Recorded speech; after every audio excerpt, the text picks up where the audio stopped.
I want to thank you for all the feedback that you guys have given me. This has been extraordinarily helpful to me to be able to adjust what we're doing. Those of you who have been with us or seen our recordings of the webinars from the beginning, you will see that we've sort of tiptoed into this. We had some very general ways of going about it. The last couple of times we've gotten into some very specific events, which is getting deeper into the process. And today, for the first time, we're going to have a full session where I get into yet more and more details for you. Linda Carr, would you raise your hand for me? I'm right here, Gary. Okay, there you are. Okay. Hello. Okay. As a kind of an introduction to what you and I are going to do, Linda, for everybody else, people have had varying degrees of experiences here. Some of them have been astonishing. Some of them have been nothing, and others have been in between. And of course, the question is, am I doing it right? What's wrong with, all this stuff comes up. Please recognize we are at the beginning here. We are just starting. Everybody's issues are different. They come from different places and so on and so forth. And we haven't explored everything we can explore yet. However, Linda, last time we were on, you were recording that you had I think you called it the bliss capsule, did you not? Yes. Encapsulated in bliss. Encapsulated in bliss. You have basically shifted over into a form of this spiritual experience that we've been discussing that some people reach. And you got that as a result of these webinars on optimal EFT. Yes. Okay. So you have been in it, not briefly for a wow second like I was, or a wow brief period, but rather you've been in it over how many days now? Well, 2 weeks, really, Gary. It's 2 weeks today since I did that first webinar.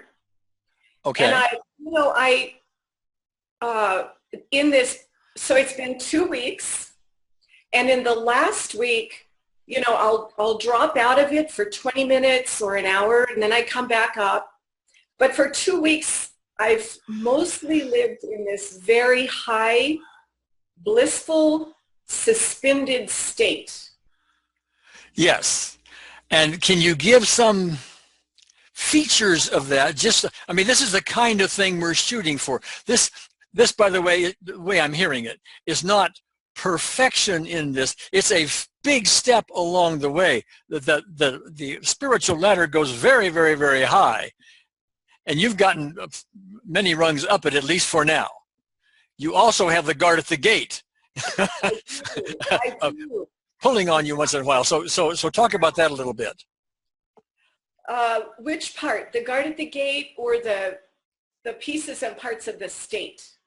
So start with the state. Okay. Well, as you and I were talking yesterday, so that first week after the first webinar, I was in a state of bliss. I felt free, safe, happy, just extraordinary. And then I did the second webinar. And then in this last week, I became aware that I was not eating as much food. I wasn't drinking as much water. And I was realizing that I was oblivious to time. I have a practice, so I have appointments that I have to show up for. And I have a life, of course, that I have to take care of. But I think for a couple days there, I wasn't even realizing it. I was just, again, living in this really free feeling, suspended state. And then I started to realize it. I'd get late into the afternoon and I would realize, wow, I've hardly eaten anything today. I've hardly had any water. I'm not tired. And it'd be like 4 o'clock, 5 o'clock, 6 o'clock, and I'd be like, wow. And so then I started to pay attention to that. So I had 4 or 5 days there where I got conscious about eating and drinking and and things like that, because of course I want to take good care of myself, but that was very, very unique. It seems like, you know, Gary, I thought of this after we talked yesterday, and I think a lot of people will be able to relate to this, and that is, it's how one feels when they're in love. Yes. Now, I have actually probably never really been in love.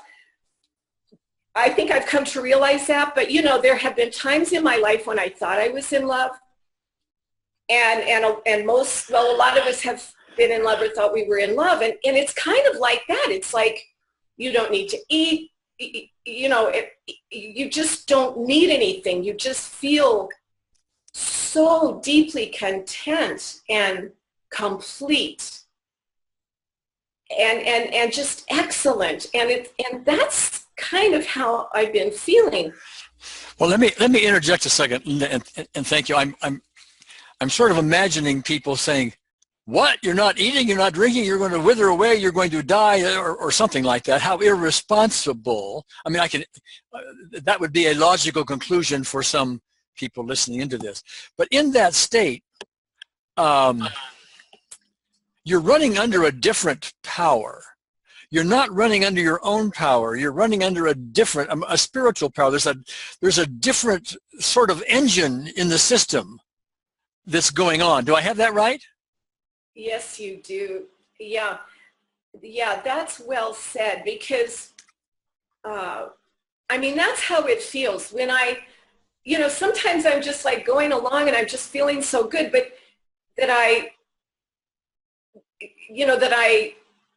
well, what I'm wanting to say is that when I stop and I say, wow, and I just really try to look at how I'm feeling and feel how I'm feeling, and that's how it feels. It feels like something's running through me, and I really don't have to do very much.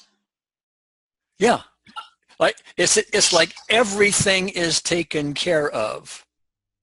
At some, you know, in the separated state with these bodies, we've got to take care of these bodies. We've got to take care of them health-wise. You know, financially, we've got to take care of them. You know, all this stuff goes on that consumes a lot of our time, and worries and doubts and everything else about this separated body. But when you're in you didn't use the term, but I'll call it the oneness, if you will.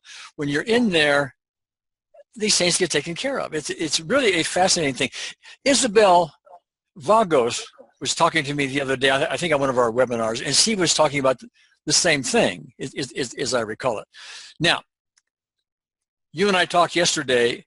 You have a parallel circumstance to Sally Schallenberg, who was one of our participants. She's in her interview with me, Spiritual Experiences, is on our website.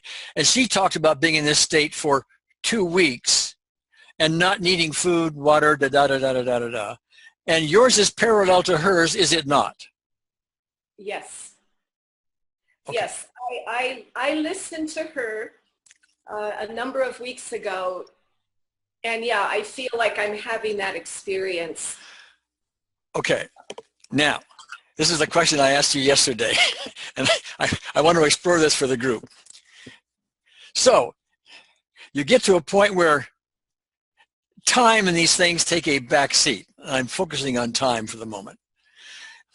Does that not make you irresponsible? Like if everybody else in the world just wasn't paying attention to time that much, etc., wouldn't this be a very irresponsible world that nobody functions and stuff like that? What's your view on that? I know you and I talked about that yesterday, and I thought about that too after our conversation. I think for me, for my experience, I have a lot of things going on in my life. Well, before I go there, let me say that I feel like I am more present, more focused, more loving, and more capable in my life. I I feel much kinder and generous. And so there was in no way any irresponsibility for me. I mean, like I'm in this state now, you know, right now I'm in this state. And I don't want to get sidetracked here, but let me just say this. I got up this morning, I woke up this morning, Gary, and I was in fear. And I was surprised. And so I got up, and as I got going, you know, I booted back up. So I came back up to this really suspended, blissful state. And so I'm there now. I went outdoors, I exercised. So right now I'm in that state of feeling suspended and, you know, cared for and supported by the universe. But as I've traveled through this place and this state, I think I've been more productive. And because I also feel more loving and generous, I feel like I'm a better human. I feel like I'm a much more present, better human. And so I think that if everybody lived here, you know, even though it might play out a little differently for some people, it would be extraordinarily peaceful and loving and kind and helpful and beautiful. And as we discussed this yesterday, one of the things that came out of it was that while it might, for an outside observer to think, well, that could be irresponsible, I would point out, you got here on time. You know, it's not as though you're not responsible anymore. It's just that you have a different view of it, and you use the term productive. That's how I would see it as well, in the productive sense, because imagine yourself being only filled with love and light and gentleness and this sort of thing, rather than the doubts and the worries and the other things that, you know, also impact your day and your productiveness. Okay, so it's a different way to look at it anyway. So anyway, I want to spend a little time with you on that, Linda. Is there anything more you'd like to say about it?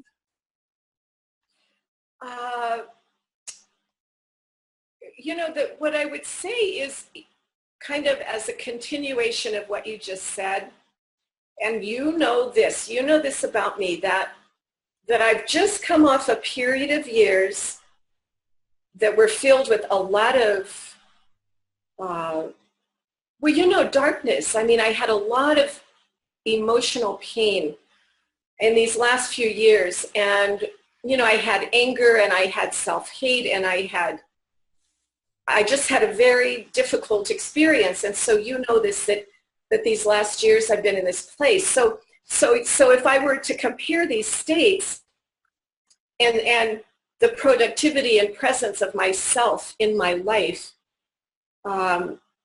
you know, not only does this state feel extraordinary and beautiful and excellent, but I am more productive. Whereas the other state, I didn't feel good, and I was not as productive. I was not as kind. I was not as full of love and generosity. So, and I think, you know, a lot of people live with a lot of anger and various things like that. And so,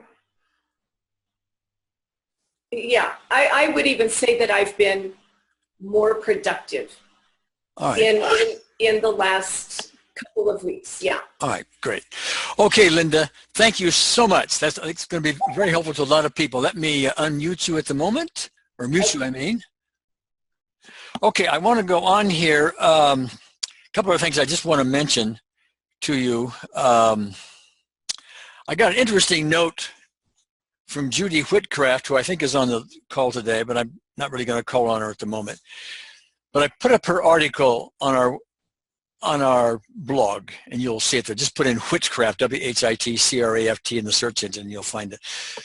She brings up the point that you can look at these recorded webinars that we do, and many people have reported this, and start watching them and doing the exercise, etc. And the people watching them and doing this are getting results very similar to what they, or the same as if it was really there. It's as though time doesn't matter.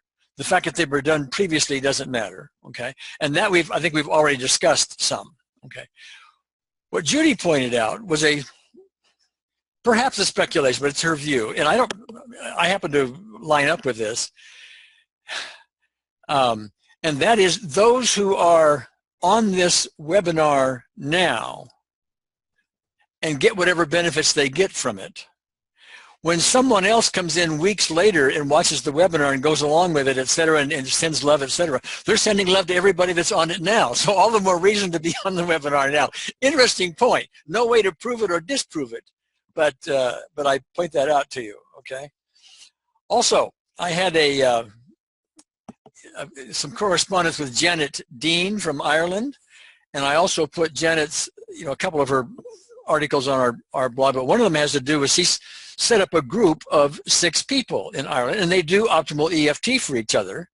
And I think that's a great idea, and I'm just putting this out for people to maybe do their own groups as time goes on, maybe have lots of groups, but she's talked about how they run their group and some of the things that went on in it and all of that, so you might find that useful. That's also on our website. You can just put in Dean, D-E-A-N-E, in the search engine, and you'll find it. Okay. Also, before we go on to our main event today,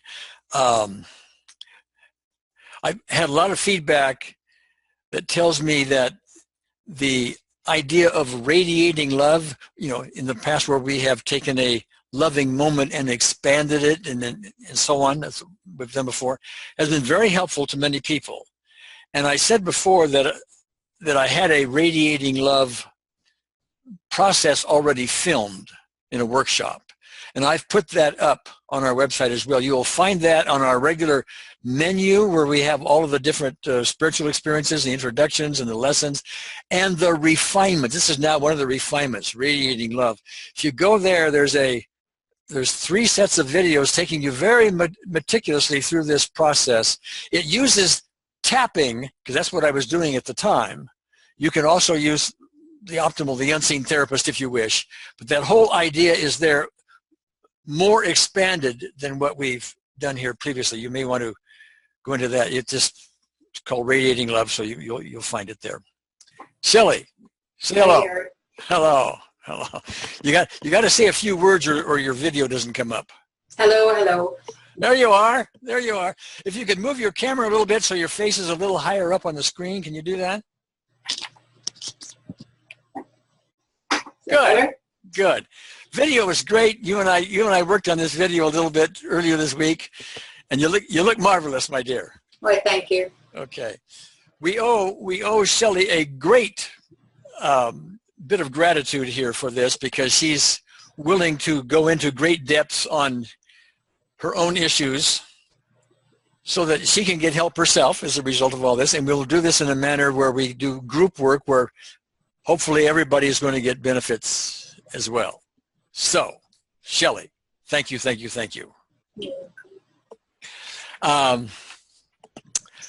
Okay, you sent me an email with several specific events on it.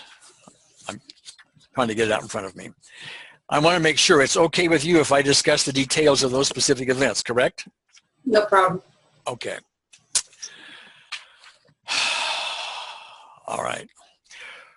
First of all, before we begin, one of the things I like to do when I do a session is to, even though I know we're going to aim at emotional issues, I'd like to have some sense of any physical symptoms you may have currently, discomforts. I know you have a chest discomfort and asthmatic breathing discomfort, correct? That's right. Okay, describe that to me right now, if you would. On a scale of 0 to 10, how are those? I would say it's like a 9. Well, there's 2. There's the chest discomfort and then the breathing problem. It's in my throat as well. Is the throat a 9? Yeah. And the ability to take a breath? I'm able to breathe, but it hurts. And to climb up one flight of stairs, I'm really weak after. Okay. Okay. Hold on a second. Has it been diagnosed as asthma? Yes, it has. Okay. And do you take anything for it? Yes, 2 pumps. 2 pumps. Okay. And does that, when you take the pumps, does that help with chest pain?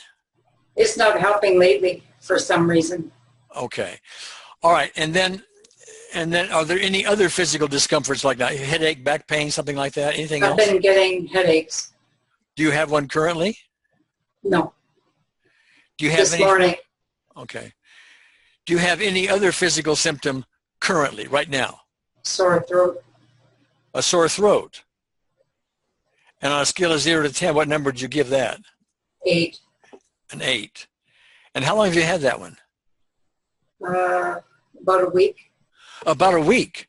Has it been Since we did that one session with the one lady, I've had a problem here. I can't remember who she was. German lady? Oh, that may have been Olga? Yes, Olga. Okay. All right. All right. So you actually, in a way, this is my words, but do you feel like you picked up her sore throat? I think so, because I felt her chest pain. I felt her pain for some strange reason, and I've been hanging on to it since. Okay. And in my throat. Okay. As I remember this, and maybe you can correct me somehow, because this is possibly an important foundational issue. One of Olga's fundamental issues was a sense of rejection. She didn't deserve this kind of thing. Do you remember that? Yes. Does that fit with you? Oh, yes. Okay. So my guess is you tuned into her issues. I mean, her issues were your issues. You tuned into those. A lot of my issues came up since then. Yeah. Okay. All right. And that's what we're going to deal with here. Okay. All right. The reason I ask, and by the way, Shelley, I have to kind of take this a little slowly because I'm partly helping you. I'm partly teaching a larger group who haven't really had this sort of experience before. Okay. And by the way, I'm noticing here we have 200 people, and it's maxed out there. There are probably more trying to get in, because our whole webinar only takes at this moment 200 people. So we maxed out apparently. So anyway, so I'm partly teaching this as well as helping you. One reason I ask for all the physical things is as we deal with emotional things as they go on, we may be getting physical relief as well. And that's one of the things I check back in with you to see how those things are going. Okay? Okay. All right. So I've got your list here. I don't know that I'm going to read them all at the moment. I want to take the first one you listed here and talk to you about that for a moment, okay? And so let me read it. It said, my mother told me I was a monkey's baby. I was found in a ditch, or the babies were switched at the hospital. I felt very unloved and worth nothing. Now, that's the first one you listed. Is it the most intense of the 5 you listed? Yes. Okay. Because some of these others made me intense, by the way, I got to tell you. Okay. Just so you know. Okay. As I read the rest of them, and as I've had conversations with you in the past, I'm perceiving a possible thread in there, and I'd like to have a sort of a beginning little test with you. What I'd like to do is have you say a sentence for me, and after you said the sentence, tell me on a scale of 0 to 10, how true does it feel? I don't want to know how true it is logically. I want to know how true it is emotionally. How true does it feel? Okay. Okay. Okay. So here's the sentence. I am worthless. Say it first. I am worthless. Okay. How true does that feel? 10. Okay. I'm going to have you say another one too, okay? I'm sorry for this. It's just, we'll get to resolution soon, I hope. I'm not lovable. I'm not lovable. Another 10? Yes. Okay. All right. Okay. From my understanding, Shelley, and thank you for doing this with me, okay? From my understanding, Shelley, you're one of 13 children. You have been abused by your mother in a variety of ways from the beginning. You've been blamed for everything. It was like you were picked out of the litter of 13 to be abused. Yes. Okay.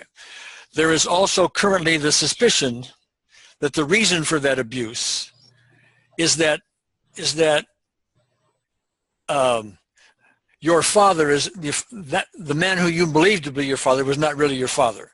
Your mother may have been raped, or whatever, and she's somehow or other hid that. She said a lot of things to you that are blaming. A lot of this is illogical, but that's part of the scenario here. Am I correct? Yes. Okay. Okay, so I want to go back to the specific event. This is all background, but now we're going to get down to the specific event where you said my mother told me I was a monkey's baby. I'd like to go to that very specific moment where she said to you, you were a monkey's baby. Could you give me the words she said? You were a monkey's baby. That was it, exactly the words? Yeah. Okay. How old were you when she said that? Very young, maybe 10, 11. Okay. And at that moment, tell me the emotion that you had at that moment. Unloved. Okay. Really hurt. Yeah. Honestly, I'm not going to ask you to I'm going to ask you to guess for me. Okay. I don't really want you to drag you through the pain of this, okay? But if you were to close your eyes, go back and reimagine this and relive it in full detail, would you get to a 10, do you think? Oh, yes. Okay. All right. All right. Now, here's what we're going to do a round of this, and I'd like to see what happens, okay? So we're going to do the whole group do this, and I have to give a few instructions, okay? And what the group is going to do, first of all, I'm assuming the group has prepared themselves because you have your own list of 5 specific events coming in. And we're hoping that as we go through this, your own specific events, because they have parallels to Shelley's, will subside. But for the moment, what I'm going to ask you to do is to close your eye. Everybody close your eyes and get in a gentle, peaceful, quiet state. And then imagine being Shelley, 10 or 11 years old, being told by her mother that you were a monkey's baby and having the feeling that something's wrong with me, I'm not loved, I don't count, I'm worthless, and so on. And then as your eyes were closed, just bring the unseen therapist into it in whatever way fits for you. Could be a gentle waterfall, could be a nice light.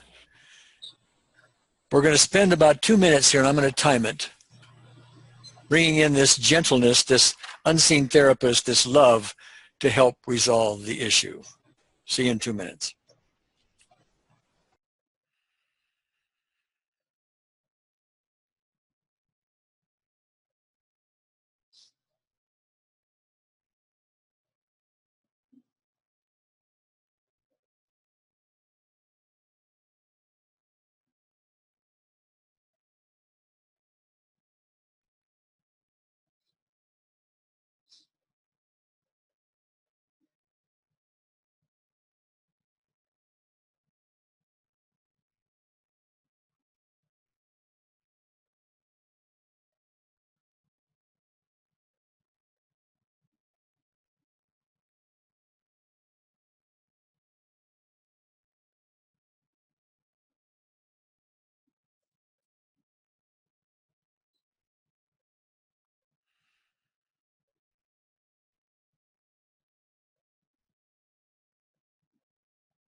Okay. Thank you, everybody. Shelley, I hear the tears. Can you tell me what's happening?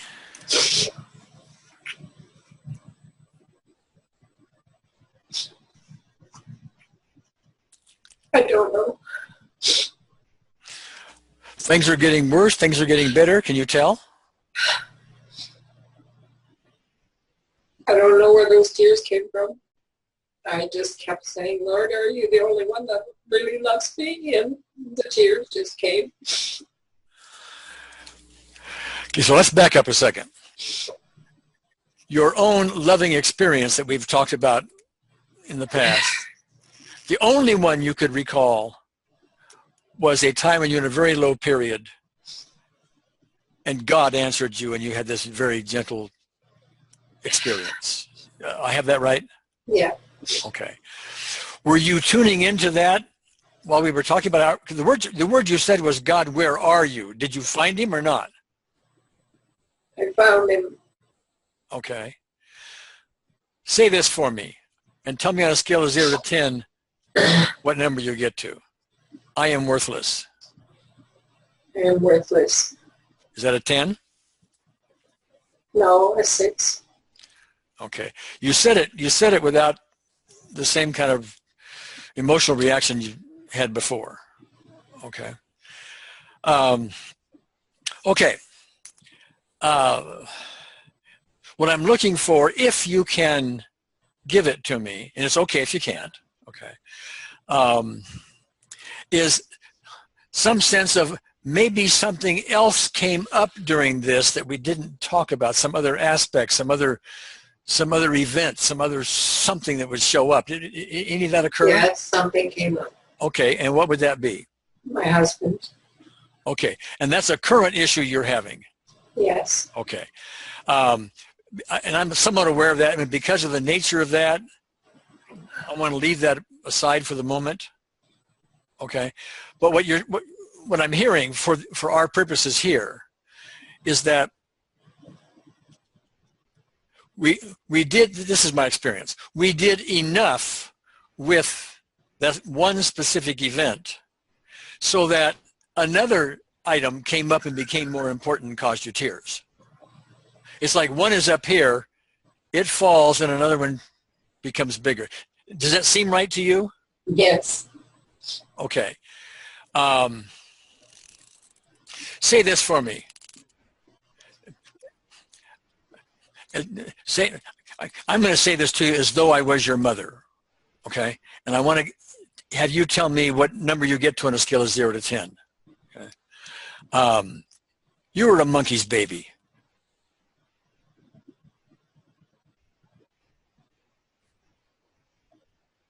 What number do you get to? 5, 6. Okay. All right. And what makes it a 5 or 6? Is it a tone of voice? I mean, what shows up in there? I'm trying to get down to more specifics. What specifically happened in there that is? What you said, something else took precedence. Can you tell me what that was? My husband does it. Oh, okay. Did he ever really love me? Okay. All right.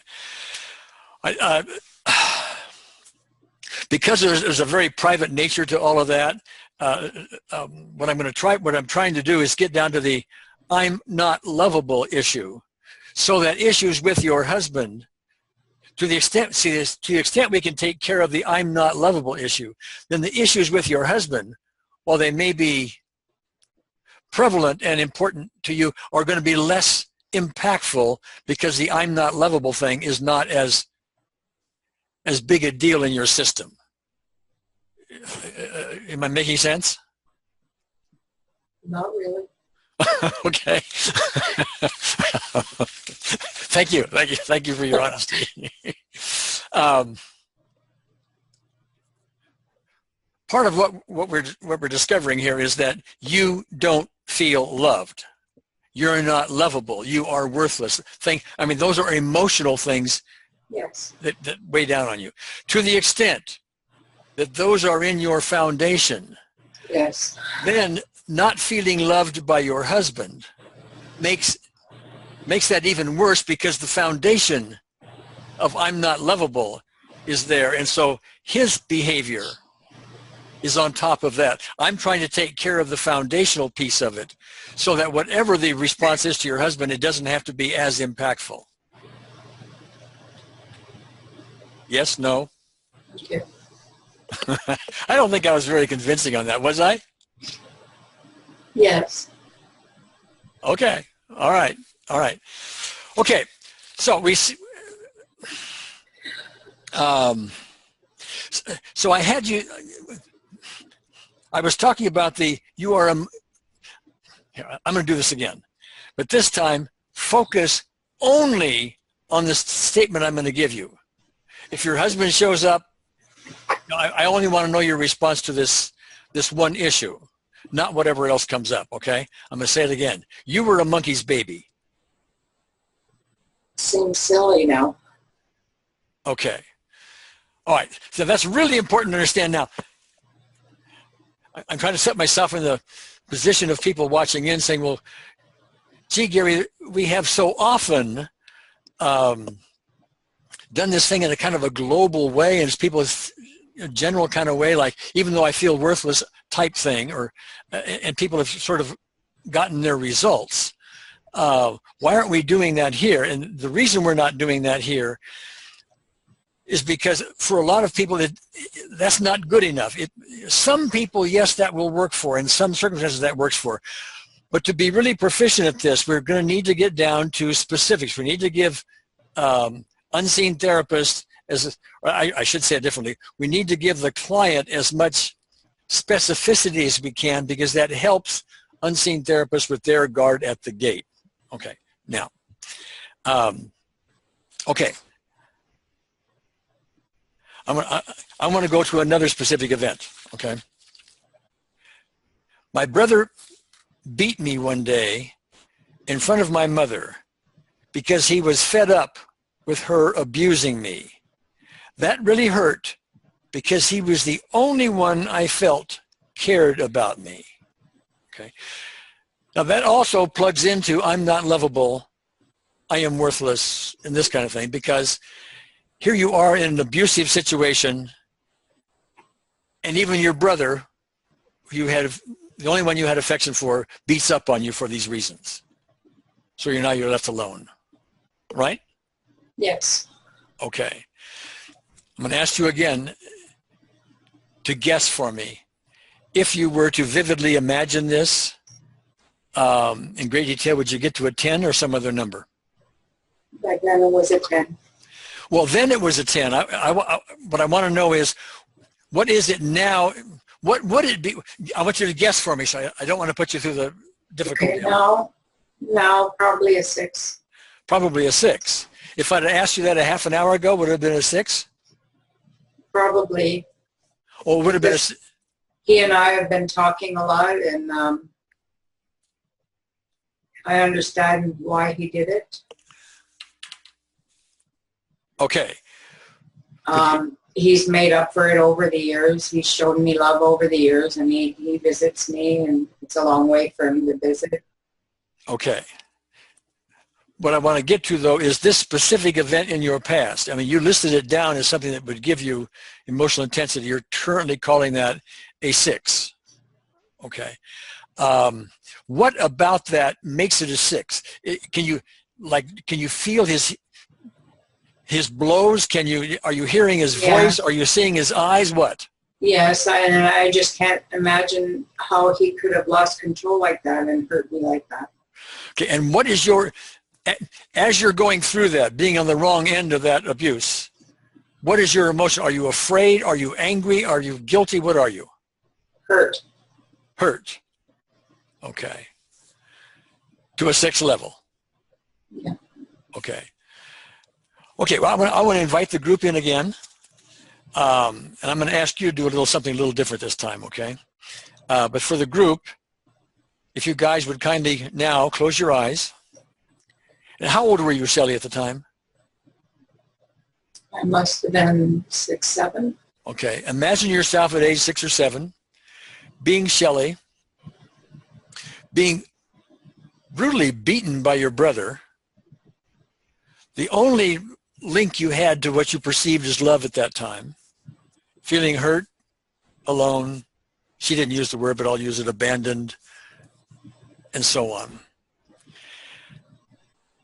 And then you will be bringing in gentleness, unseen therapists, as we had before, for 2 minutes. And Shelley, while they are doing that, what I'd like to have you do is, rather than focus on that issue yourself, I'd rather have you just generate gentleness.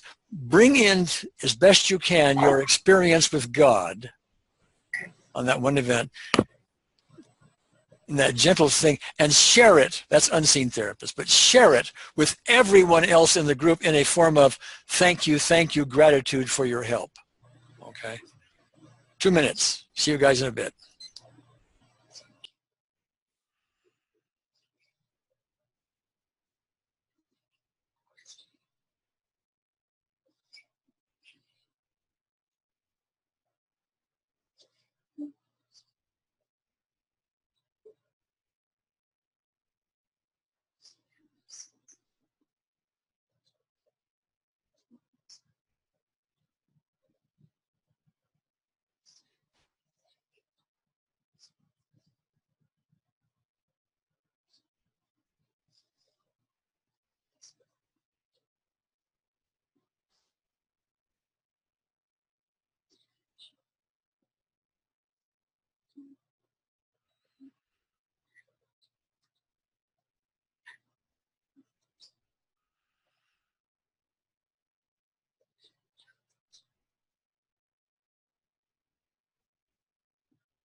Okay, Shelley, how you doing? I'm feeling better. Okay. As a test, what I'd like to have you do is, in a moment, I have to give you instructions first, would be to close your eyes and go back and vividly, well, I've got to ask you first. On this, your brother beating you issue on that event, if you were to, just guess for me, if you were to vividly imagine it, would you still be a 6? No. What would you guess the number to be? I think 0 right now. Okay. Well, okay, but we want to test that. So the way we're going to test that is to have you, I'll give you instructions first, would be to close your eyes, go back to that event, and vividly imagine it. Exaggerate the sights, the sounds, the feelings, all of that. Vividly imagine it and try to get yourself upset. We are looking for undone stuff. And tell me what happens. I'm getting a 0 right now. Okay. Say I this. felt the peace come over me. Okay. Say this for me. I'm worthless. I'm worthless. What number is that? A 1. Okay. Say I'm not lovable. I'm not lovable. That one's a 5. Okay. All right. Just a minute. I'll make a little note here.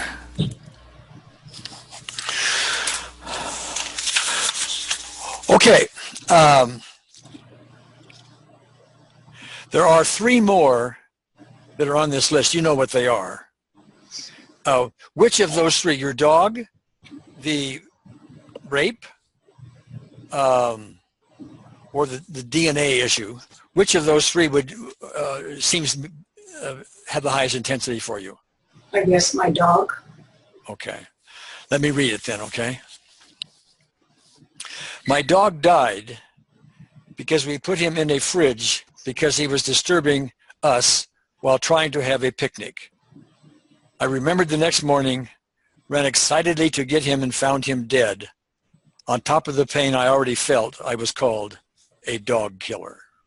Okay. As you recall that, what number do you get to? 10. Okay.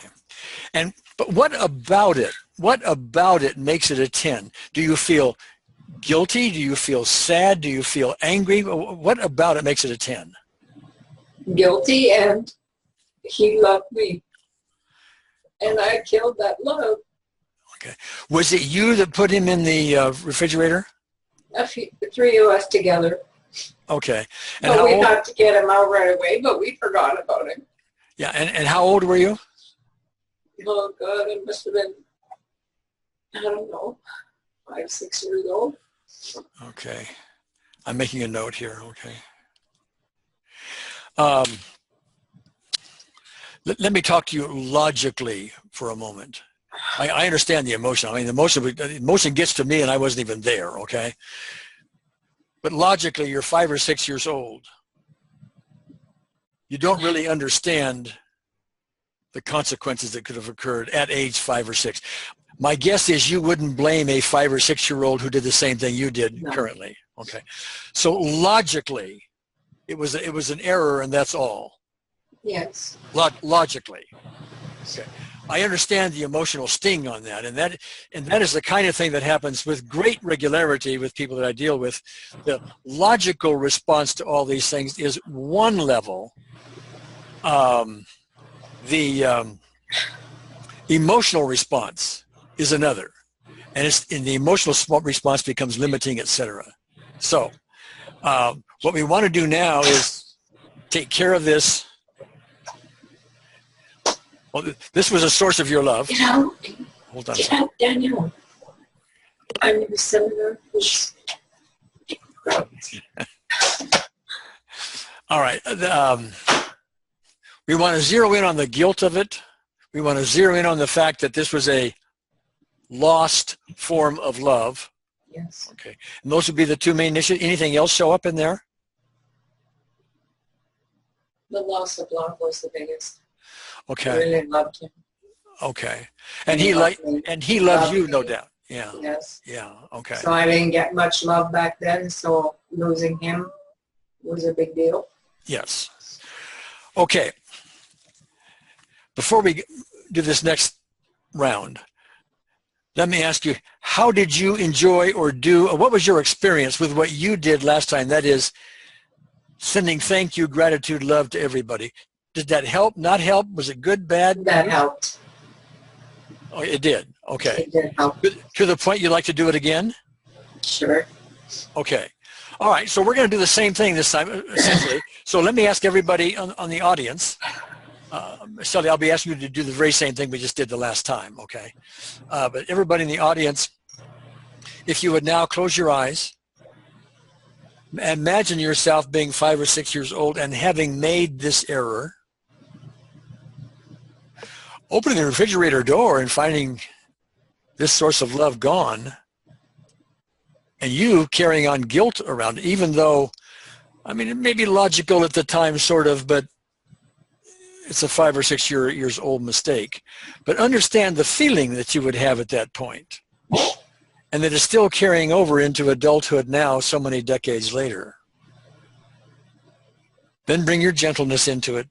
Unseen therapists, resolve it, and let it be resolved in that fashion. And Shelly, of course, you can give the gratitude thing back. See you in 2 minutes.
Okay, Shelley, Yes.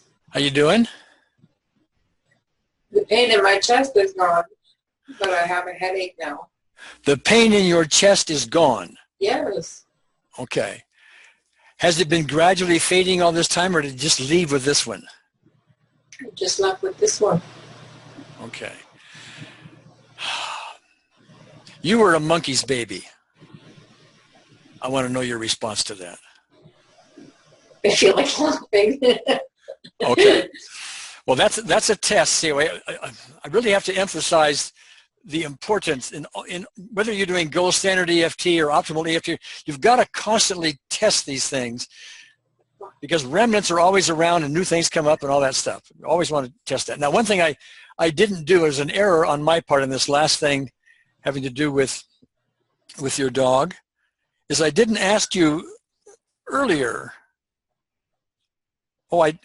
No. Yes, I did ask you. You thought it would be a 10 if you had vividly imagined it. Okay, yes, okay. What do you guess it would be now if you vividly imagined it? 0. Well, okay, that's your guess. Maybe it's true, but this time as a test, go back, vividly imagine opening that door and there he is. He's not there. The love is gone. All of that. Whatever guilt is involved, all of that. You want to literally exaggerate things and try to get yourself upset because we're looking for pieces not done yet, okay? So go ahead. Okay, a 3 because I love animals and I know he must have suffered. I feel terrible for that. All right. Let me draw a distinction here if I can. Yes, yes, yes. Now, there's a misconception that has come around EFT on this 0 to 10 scale that I frankly am responsible for from the early years because I didn't know the difference myself. And that is we always go shooting for 0, and that's nice, nice, nice, nice. But there are oftentimes some very normal levels of things. You know, I still think about my dogs. They did not die in a manner that you're talking about, but they did die, and I did miss them instead. I think about them now, and I can even get a little teary just now thinking about it. And they've been gone for, gosh, since I was 20 years old, I think, you know, a long time. So there's a certain level of response to these things that is normal. It's normal.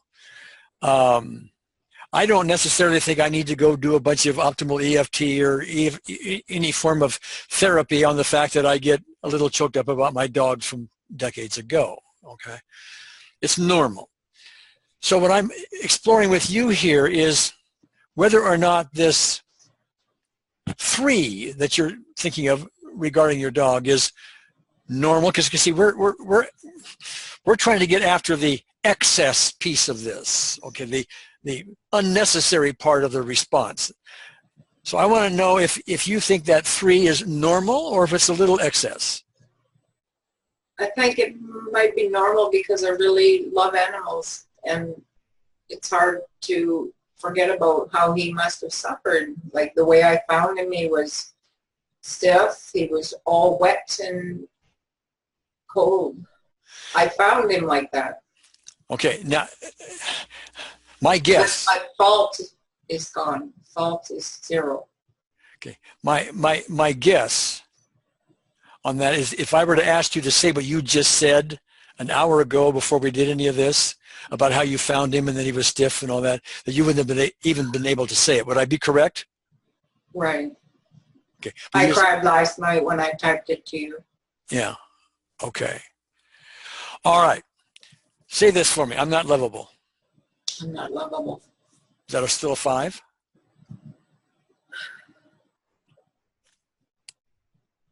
Three, 4.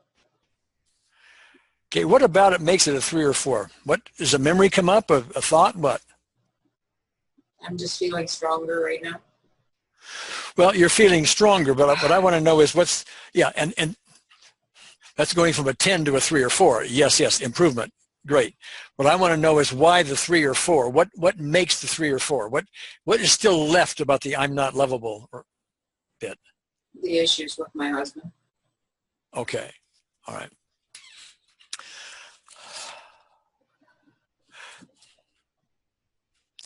Hold on one second here.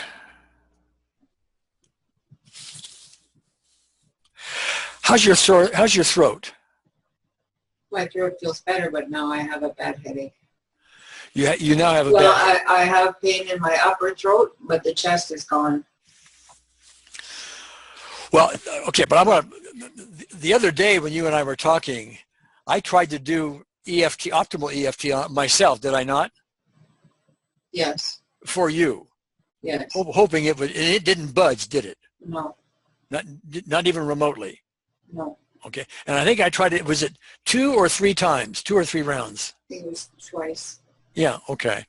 And it just did not move at all. No. Okay. So there's a difference. Something is different now between when you and I tried it a few days ago and what just now happened where it just goes poof. And I'm thinking, and I need to have you verify or change this, that it's the fact that we have the whole group doing it, one. There can be more power in that. But it can also be, and this would be also my take on it, that we're getting down now into specifics and specific events, and we're starting to get down to some of these detailed causes for the issue. You have any thoughts on that, or can you tell? I don't know. I just think it has something to do with the group. Okay. Well, maybe just that, maybe both. I don't know. My experience says both of them are involved, but that doesn't necessarily make it true here. Okay. This is one we haven't dealt with yet. What I'd like, has to do with the rape, and I'll just read it, okay? It says, being raped by a man that was like family. Now, you and I have not really dealt with that here at all. But I'm wondering, guess for me, if you were to vividly imagine it now, that whole scene, on a scale of 0 to 10, what number do you think you would get to? On the hate scale, 10. Okay. And that's the emotion involved? Now, yes, but back then it was different. What was it then? Hurt, scared. I felt like something was taken from me that I didn't give permission to be taken. And how old were you? I didn't trust anymore because he was like a brother to us. And how old were you? 15. 15. Okay. Around there.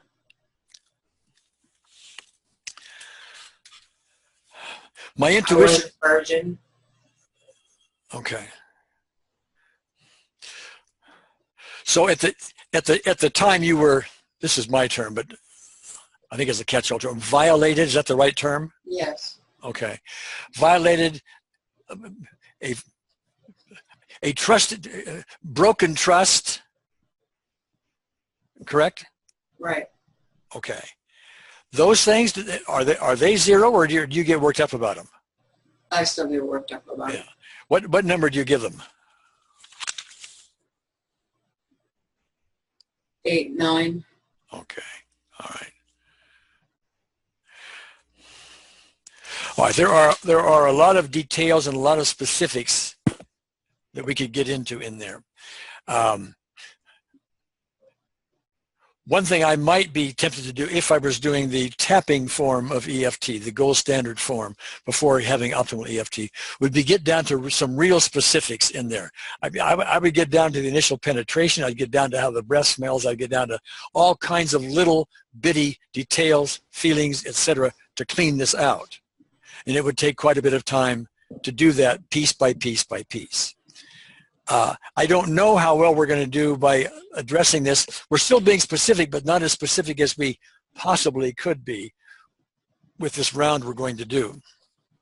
I just want to point, I'm curious how well we do it. So if everybody would kindly close your eyes and imagine yourself being Shelley, a virgin, a family member, and this rape occurring, Imagine it in whatever intricate or even gory, if you will, detail you can imagine it. This is not you to do, Shelley. This is for everybody else, okay? That you can imagine it. Imagine the scaredness, the lack of trust, and the hate that goes into that currently.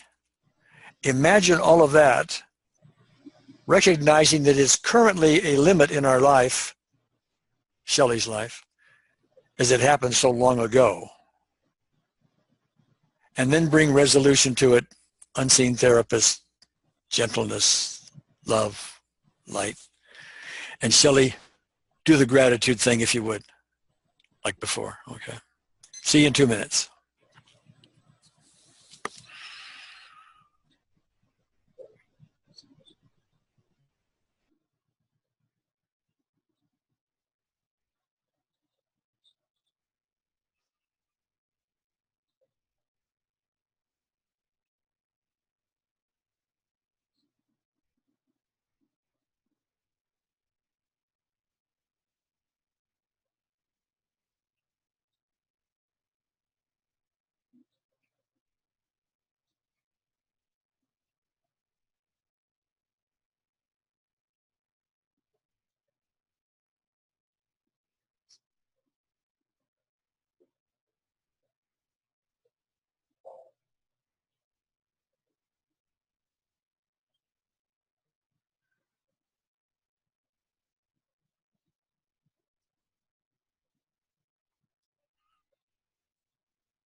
Okay, Shelley, how you doing?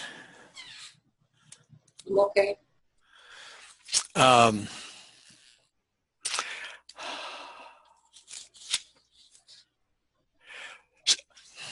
Guess for me. If you vividly imagined it, would you still be an 8 or 9 on the various issues?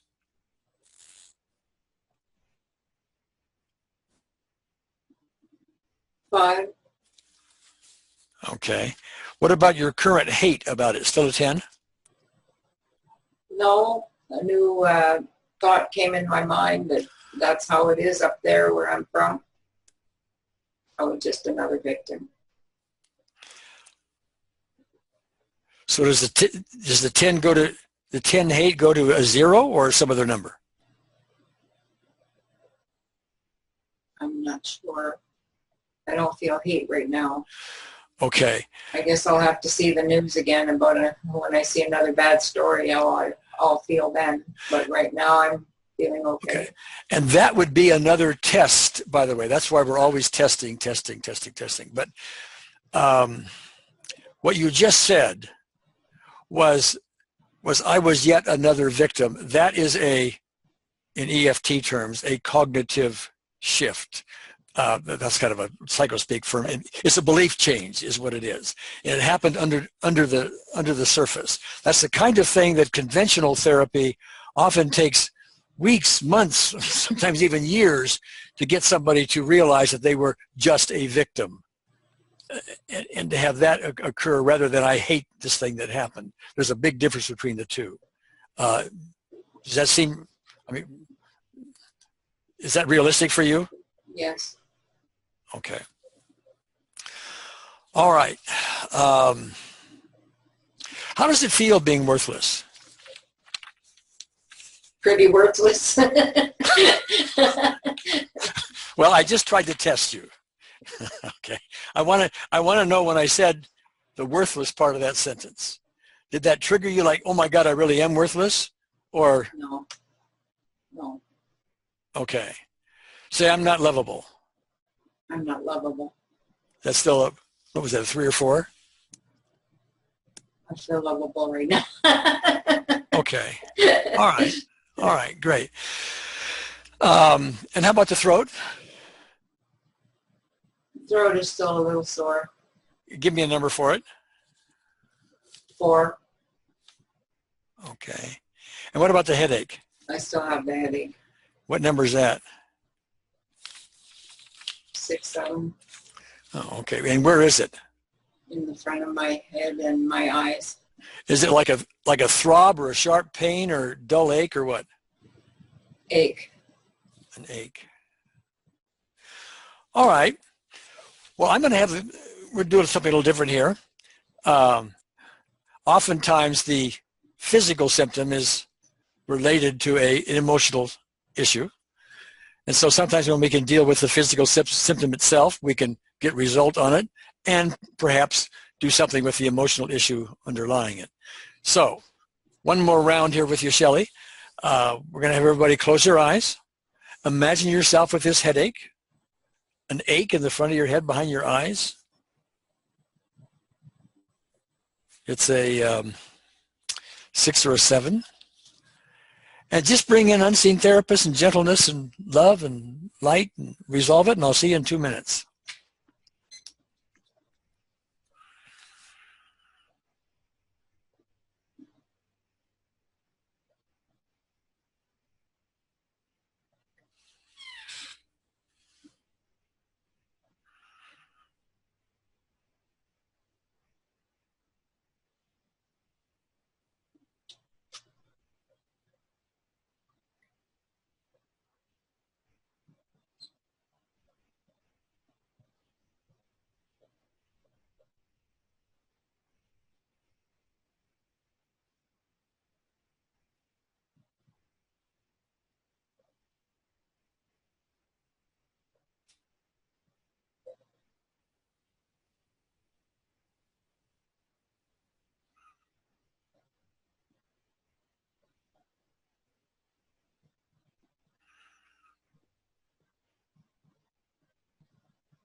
Okay, how's the headache, Shelley? It's still there, but it's more in the temples. Is it still a 6 or 7? A 5. A 5. It's in the eye area, in my temples, and a bit of my jaw area. Okay, you didn't mention the jaw area before. It's hurting in the jaw area now. Here. Okay, so it's moving a little bit. Okay, this is the kind of thing where we could actually end up doing several rounds. In the interest of time, because I want to open the floor for questions here in a little bit, we're going to do one more round just on what's left there, recognizing there's some, in the jaw area and so on. Okay, so I need not go through instructions again. I think you guys know the drill. So see you in 2 minutes.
Okay, how's the headache?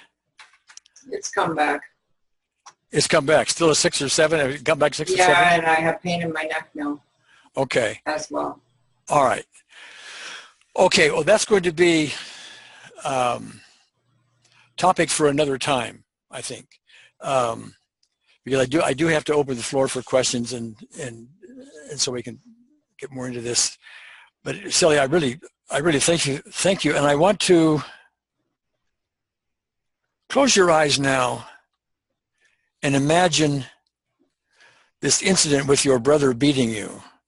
And tell me if you're still a 0 on that. Yes, I'm still a 0. Okay.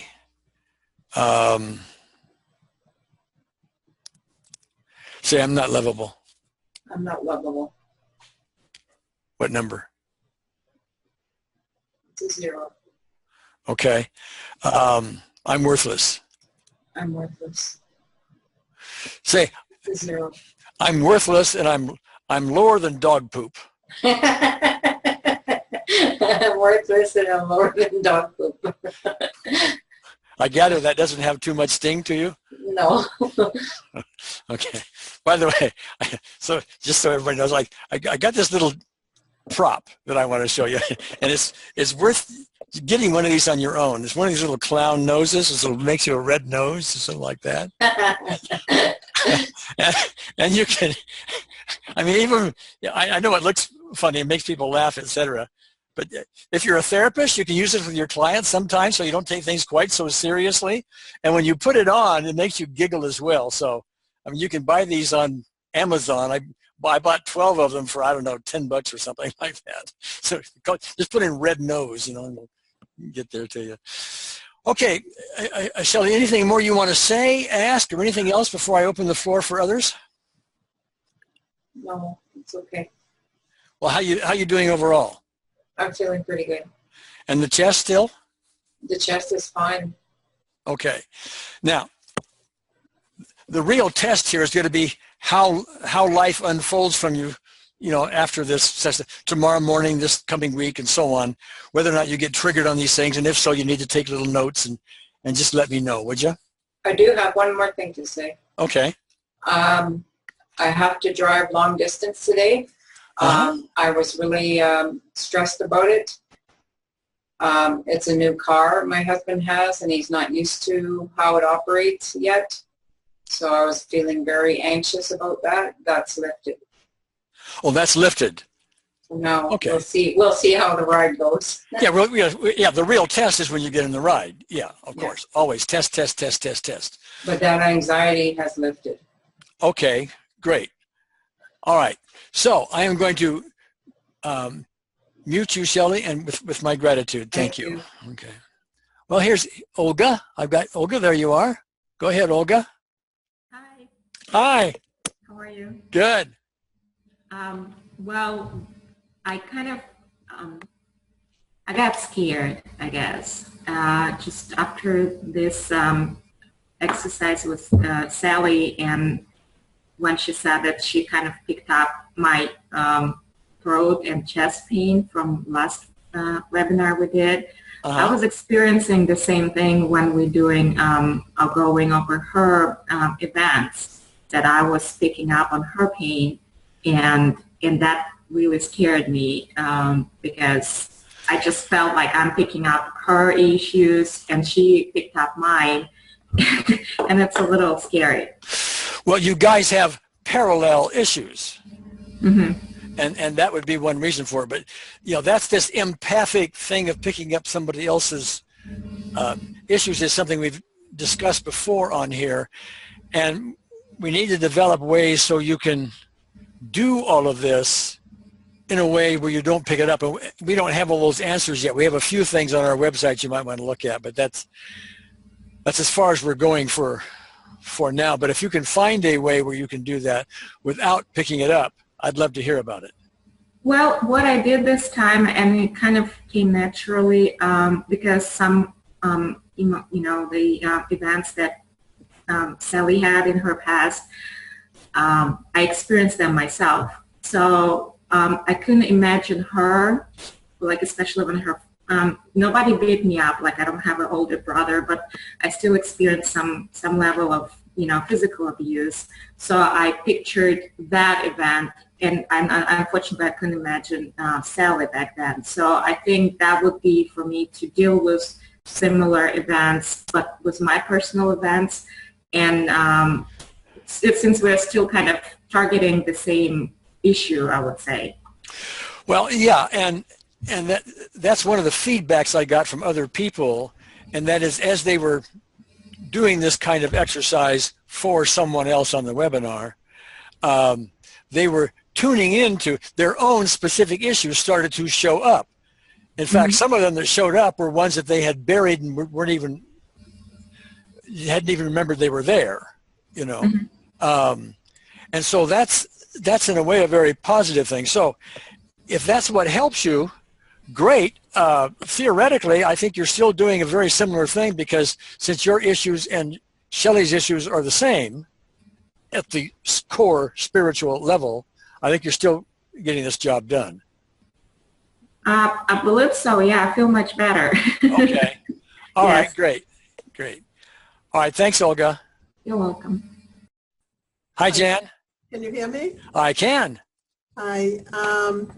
Yeah, I found this very interesting. I have some hip problems from arthritis, and my hip is feeling much better than when this started. And also, one of my scenarios was when I was younger and feeling unlovable, and I definitely feel more lovable around that incident. Well, I feel lovable now anyway, but it helped with that incident.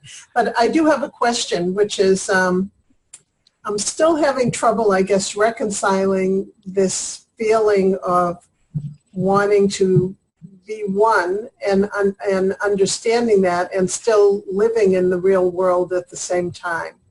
Now, I think the woman that came on at the beginning helped with that, because she was an example of actually living through that. But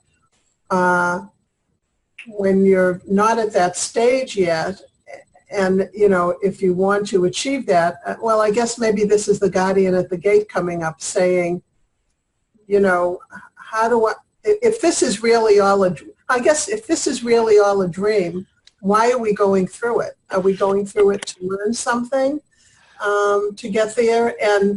And how do we still do that while we're in that process when we're trying to evolve to something else? I would like to hear a little more about that. A little more. Well, you just asked me to talk for 3 weeks. Okay. The answer as to why we are doing that, I get that with some frequency. And I just don't know how to say that succinctly in an environment like this. I am going to write all this up, take it from bullet points, step by step by step, because it's sort of a scenario that needs to be understood. It's an age-old theological question with many different responses to it. The quick and dirty response, and this is A Course in Miracles speaking, okay, is that we were created as one with God. There were no bodies. We were just created, spirit form, nothing but love. That's all there was. We, as the only one child of God, got the notion, gee, I'd like to be more special still. I'd like to be separate.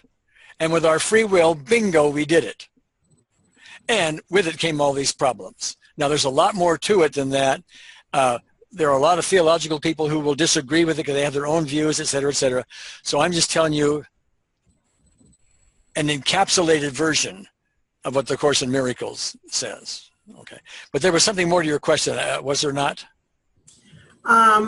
Well, the theory and one of the theories we always hear is that we're doing this to learn our lessons, and once they're learned, then we come home, kind of. But I guess my question is, how do you, Gary Craig, still live in this dream, because we're all in it still, and still be evolving or be where you are? Well, okay, thanks for the question. But remember, I had this one spiritual experience some years ago. Well, that's true. That's true. And I've had some too. So okay, a major wow. Okay, it has colored my life ever since. But I'm not there. I am jealous of Linda Carr, who we talked to earlier, who has got, in a way, one foot in this world and one foot in the other world, so to speak. I mean, that's just a way to say it. Okay.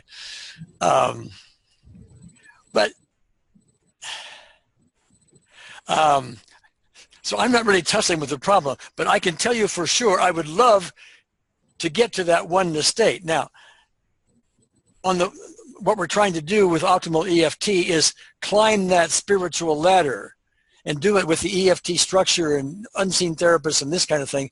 So we get higher and higher up the spiritual ladder. We get closer and closer and closer to the all one, to getting out of the dream. It's a process. And anytime you want, and this will be the guard at the gate speaking to you, you can quit. Nope, not for me. And the guard at the gate will give you plenty of reasons to quit. It will distract you in many, many ways. Oh, it's not working. Oh, you don't want to do that now. Or you're too busy for that now, and so on. Oh, yeah, don't do that now because you've got a stomach ailment. You know, or you got a headache. You know, don't bother with it. Guard at the gate is fabulous at doing that. Okay, but it's a process, and we have to recondition ourselves along the way, and that's what this is all about. Okay, so that's been very helpful. So I just want to say, so what I interpret from what you're saying is that it's a process. We try to go through it, and the rest, in terms of what's going on in the dream, it'll sort itself out as we continue to evolve.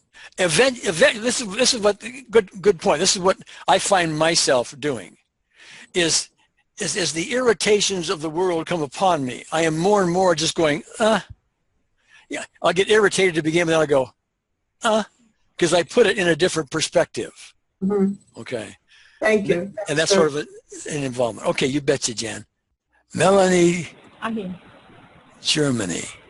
Part of what you said, Melanie, cut out, so I didn't hear it all, but I think I got the essence of it. You're really asking is, okay, since in the spiritual dimension, there is no time or space. Yes. Could we not, us, work on Shelley's mother's issues and get results? Yes. And could that be? Yes, that's a form of, I mean, we've been doing that for years with surrogate EFT, the tapping form of it. There's no reason why we can't do it with this as well.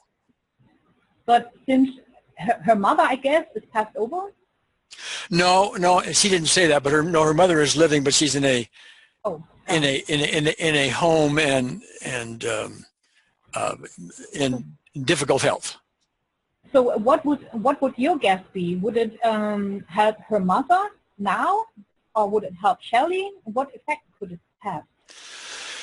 I think it would depend on how we address that. That's an interesting question, because if we did all this and cleaned up everything with Shelley's mother, does that mean Shelley would not have had her abusive circumstances, which she appears to have had in time? Yes, that's my guess. I don't know. I really I don't know. It's a head scratcher, a puzzler. I'd love to know that. Maybe we'll experiment someday, because that would be yet another fascinating avenue.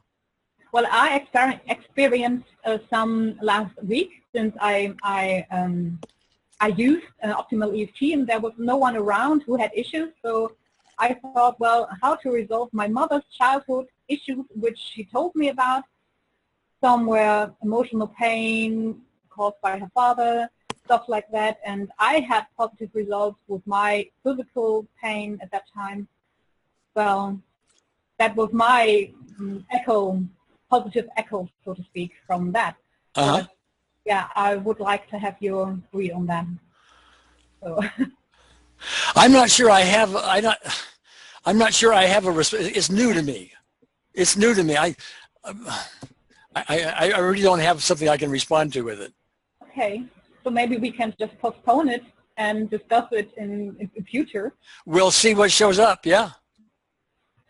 Okay. Thank you. One question more, please.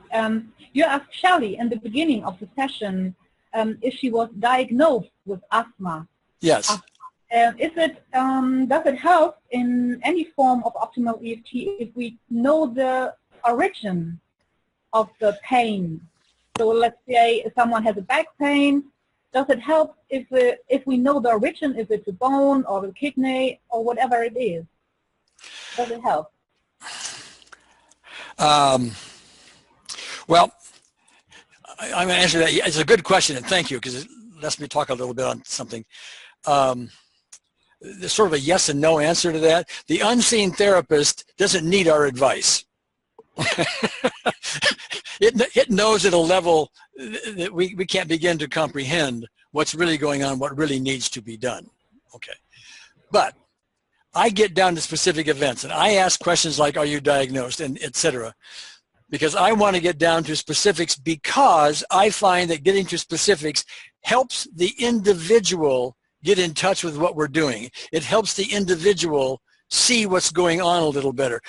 When we get very specific, we can narrow down a 0 to 10 number on a very specific thing, and then if we go from a 9 to a 3, we can really measure what we're doing. And so that's important.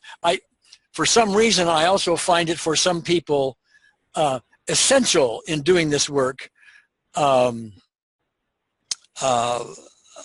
some people and some issues.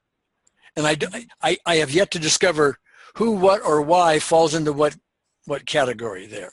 Now, when you get to the knowledge of like asthma or some specific ailment, sometimes I will use that. Like, for example, if I'm thinking of multiple sclerosis, there's this, what's it called? I'm even forgetting the name of the term now. It's a covering of the nerves and something sheath. I forgot what it's called. But I imagine, and that's what the medical people say is the problem, that this sheath is compromised. Okay, so I imagine just going in and this sheath being remodeled. Okay, being healed, being corrected. With asthma, I imagine the lungs, being impaired in some fashion, and then I bring unseen therapist in to unrepair them.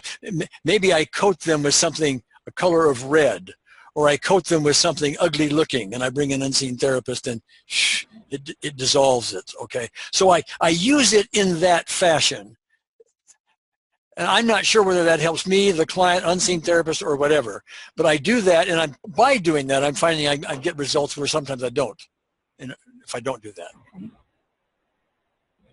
So let's assume you have a pain in your back. Would you see the doctor first to see what the origin is, or you would just go for just the unseen therapist to help you, whatever origin that pain comes from? Okay. Oftentimes, what I will do first, I didn't do it with Shelley, but oftentimes what I will do first is I will aim the therapy at the symptom. The purpose of that is for the client to recognize, oh, gee, something's happening here. My headache got better. My shoulder pain is better, etc.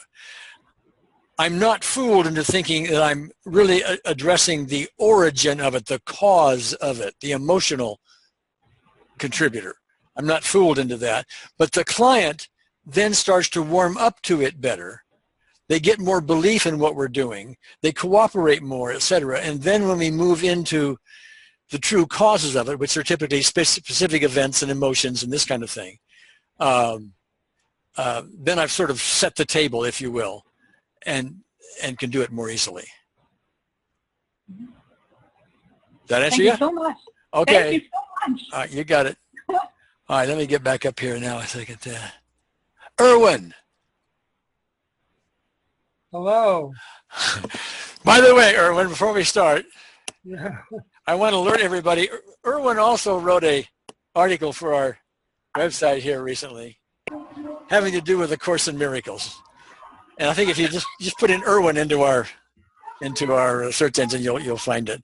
But among the things you said in there, which I really liked, was in order for you to get beyond your various issues, you're going to have to deal with real true forgiveness, and this is your quote, let other people off the hook. Yeah. And I'm laughing, but it's very, very true. It's very, very true. We carry on our resentments, et cetera, all of which serve to keep us in the separated state, okay? Anyway, you had a comment or question. Go ahead. Yeah. First, I think everyone wants to thank Shelley and Olga for just doing what they did. It really is wonderful. Yes. To be honest and open. Thank you. Yes. From everybody. Yes. And all my physical issues never go away. But I want to say something interesting happened. I have all these issues like everyone else, and they all go down. They start at 10, 9, and they all go down. The only issue that never goes down is blood draw, getting a blood draw. And it doesn't matter what I do, it doesn't go down. And it's everything else that I look at is emotional. The blood draw is physical. And all my physical ailments don't go down either. So I find that really interesting. And you did something, you said something that really struck me, was that it may be that when I work on this blood draw, that the specific event does go down to 0, but something else is coming in that I'm missing. Yes. It can be something you have repressed, for example. And oftentimes when we start working on these things, these repressed, these hidden, so to speak, issues start to bubble up. Oh, God, I'm now remembering that, And that can be very valuable for you, because if you've hidden that thing, the guard at the gate, he's sitting on it. I have no idea what it is. Yeah, but if you can bring it up and put it on the table, then we got something to deal with, and you have a better chance of getting some, getting further resolution on your issues. But you said your physical things go down from 10 to 9 to 8 to 7 or something. No. The emotional things, all my emotional things always go down every week. They all disappear. My 5 events, but the blood draw doesn't budge, and my physical ailments, which are really intense and escalating each week, are always at a 10. They don't budge. And I don't know if it's related, the blood draw and my physical problem. When you say the blood draw, do you mean they take blood and then they have a panel that shows what's going on with your blood? Oh, no. Anytime a needle, or if I think about a needle going into my vein in my arm, I just escalate. And it doesn't even have to be an event. I can just think about it, and it goes up to 9 or 10. So it's I went to the earliest event I could find, and I was 8 years old. And I can't get it down at all. It just won't go anywhere. And I can't go any further than 8 because I don't remember anything. Well, that's interesting. So you went back to age 8, and there was some blood draw event you found? Yeah, I was in a hospital. I woke up from surgery, and there was a needle in my arm, a needle, and it was going to a bag. Yeah. And I freaked out, and I had bandages all over my mouth, so I couldn't say anything. And but I kept making noise until the nurse took it out. Okay. And when you were doing your optimal EFT on that specific event, did it resolve that specific event for you? Never. But I think it may be that it is resolving it, but there's something else that I don't know what it is. Yes. And give me a call after this, Erwin. I'll talk to you some more about it. My experience says to me that there is something else underneath that. That when you woke up and you saw that thing in your arm and you freaked, it was because, this is my suspicion, it reminded you of something that scared the pants off you. It could have been something you saw on television when you were 3 years old. I don't know. Okay. But if we get a hold of me afterwards, I get more questions today, but if you'll get a hold of me, we'll see I'll talk to you about it some more. Okay, thanks. Okay, Vicky. What I find is that I'm a bit empathic myself, and some of the studies I've been doing have been tantric practices, and one in particular called grounding. You're cutting out a little bit, but I think the thing to do is, rather than discuss the whole process here, is Yes. if you can write it up. I will. I'll write that and a lot more. Okay, and that way people can read it at their leisure, if that works. I will, and thank you once more. I love this. I love the new format and this interface. I'm really thrilled with it. Thank you very much. All right. Thanks a lot, Vicki. Darlene. I have a problem of visualization. I can feel it, like when Shelley was going through. I can feel it, but I couldn't visualize. And even for myself, I have a problem visualizing. Is there a way of helping people like me to visualize? I see two possibilities there. One of those is you could use a very simple form of the tapping EFT, even though I have a difficult time visualizing. That's a very simple thing, but it may open up or collapse some barriers along the way so you can visualize more easily. The other thing is there are some people who just simply have a hard time visualizing because they are more kinesthetic, they are more auditory, they like to hear things better, etc. So if you happen to be more auditory, if you can hear things better than you can visualize things, for example, then shift all this into hearing voices, hearing healing, hearing soft music. You can turn it into the auditory or the kinesthetic sense if you want to. It's a matter of practicing that sensory modality that you lean on the most. Okay. I have one more here. Looks like Vinod Joshi.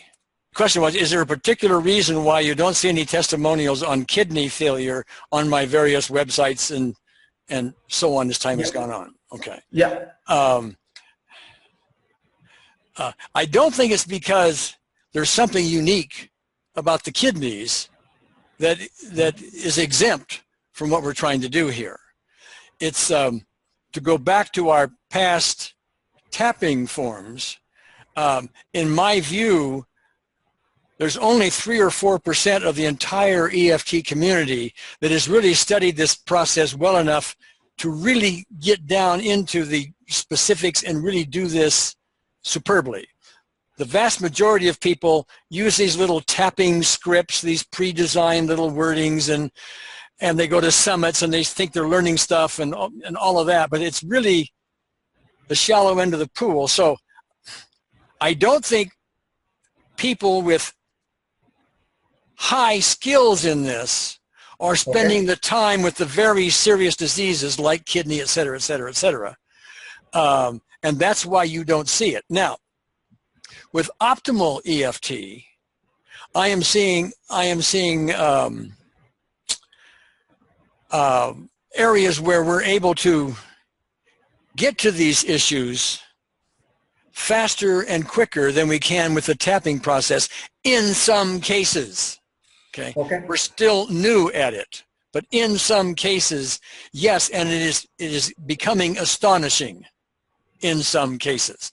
We still have more to go on it, but I don't think a particular ailment is excluded from any of this. In fact, and this is a course in miracles speaking, and this is kind of advanced stuff that we'll get to later probably, but I'll just give you a preamble to it. It basically says, if you have truly achieved true forgiveness, meaning you recognize this is all a dream and you've really gotten there, you need only say to yourself, I don't need this disease, and mean it, okay, from that background, and it goes poof, it goes away. Now that's a very, from our point of view, a very theoretical, very lofty thing from where we sit, but that is the type of thing, that's the ultimate thing we're aiming at. How far we get, we'll see, okay? But we're aiming at that high level. Oh, great. Okay. right. Thank you very much. All right, thanks. And I'm going to ask you to make it brief if you can, because we're running out of time here. What I wanted to say is this may actually help Erwin and the gentleman who was just speaking now. And I was also thinking about several of the people who joined the first webinars for physical ailments. I think one of the biggest challenges that people find when applying EFT, whether it's with tapping or optimal EFT maybe, is identifying the cause of it, right? We see it all the time. There are different kind of metaphysical studies and research done on the metaphysical cause of different diseases. And there is one particular book that I have found amazing for myself and for a lot of clients, because it was through using the information on that book, which has a whole bunch of diseases and ailments listed, that I was able to connect with the original events that were causing the disease. And this is actually how I healed my eyesight, for example. I used to wear glasses and I don't need them anymore. I had astigmatism and short-sightedness. Okay. And when I looked at in the book, then you can identify it's easier to identify the events. The book is called Your Body is Telling You Love Yourself. And the author is French, Lise Bourbeau. Wait a minute. I'm writing. Your body is telling you what? Your body is telling you, and then colon, 2 dots, love yourself. Okay. And the author is Lise Bourbeau, Lise, and then the surname is B-O, sorry, B-O-U-R-B-E-A-U, Lise Bourbeau, and it's fantastic. Okay. So to summarize that, this book has a list of I forgot how you said it, but it's a list of ailments, but you can from these. It's alphabetically, sorry to interrupt you, it's alphabetically ordered A to Z with lists of ailments and diseases like colds, flus, multiple sclerosis, cancer, cystic fibrosis, things like that. And then it actually then tells you the physical, is 3 things that the book tells you about each ailment. The physical block, which is the definition of the ailment or disease, then the mental block connected with it, and the emotional block connected with it. Okay, and from that you can discern for yourself anyway specific events that may have been involved in it. Use the EFT processes, optimal or tapping or whatever, to collapse those. And okay, great. And it's not just that. So just one last thing quickly is that what my clients have said to me then is that they feel very empowered, because many times when you're sick, because I keep thinking about this lady, from, I think it was the second webinar where she had the fever for so long. And this frustration and feeling that you're at war with your body and that your body is the enemy and you're separate, they find that by reading that information, that kind of goes away, and then it's more like teamwork. And so they're able to understand the language of the body versus feeling, disempowered or hopeless about it. So I found it amazing. It changed my life as well, together with EFT. So all right, great. My help. All right, great. Got a note for it. Okay, we've run out of time here. I see another hand, but I really can't get to it, unfortunately.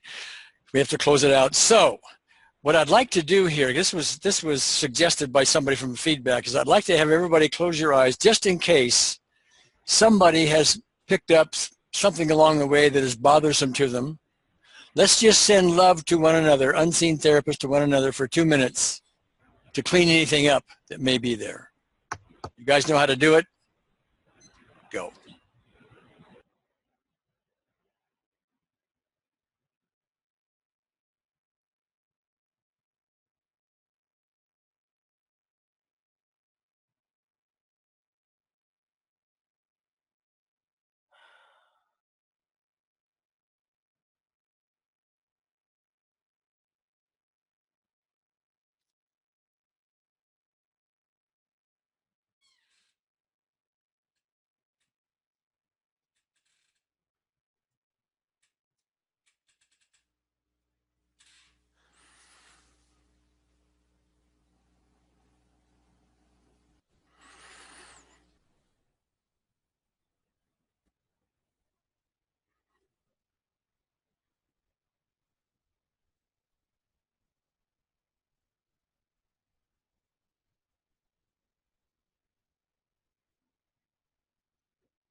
Okay, guys, 2 minutes. Okay, we will meet again next Saturday, same time. Not sure what we're going to do yet, but you'll know soon because I'll post it. Talk to you later. Big hug to everybody.